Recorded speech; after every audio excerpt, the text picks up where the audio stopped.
Ito ang sikreto ko sa mabango kong adobo. Siyempre, meron akong bay leaves, star anise, at saka yung parang balat ng kahoy. Yan, lagay natin dyan sa adobo natin. Ipailalim natin doon para mabango. Ang bango. Ang bango ng yung parang kahoy, ang bango niya, grabe. Talagang nilalagyan ko talaga. Pati yung giniling kong karne. Giniling na karne na may patatas na maliliit. Ayaw nila ng carrot. So, patatas na maliliit yung nilalagay ko. So, yan, natakpan na natin tong aking adobong masarap. Yan, nilulutuan ko sila ng adobo sa Hong Kong.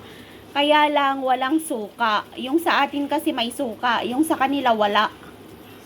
So, ganyan po yung adobo ko. Chicken wings siya.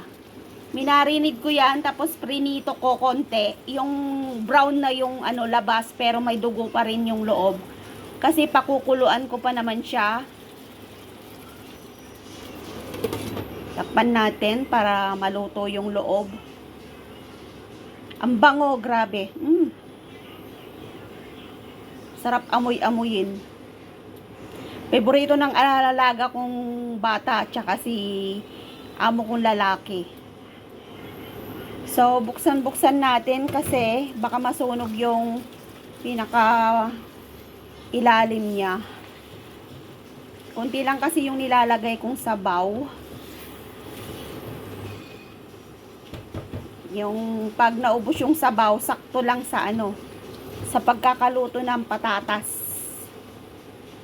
So, yan po yung adobo ko. Nilalagyan ko talaga. Yan po yung pinaka-sikreto ko. Sabi ni amo, bakit ang bango daw ng adobo ko? Sabi ko, secret. Ayun, nilalagay ko yung tatlong klase na yon. Kasi kung light sauce lang at saka dark sauce, hindi po siya masarap. So, eto pala yung ginagamit namin. Ang tawag namin dito ay light sauce. Yan, hindi siya light lang siya. So, eto naman yung ginagamit ko, dark sauce.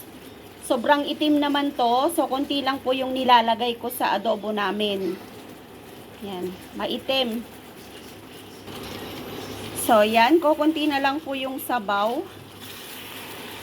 So, itatry na natin yung patatas natin kung luto na.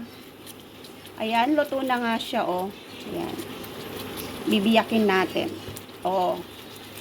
So, luto na po yung patatas natin at luto na po yung ating adobo. Adobong chicken wings. So, maraming salamat po sa inyong lahat sa panonood ng aking mga video. Bye!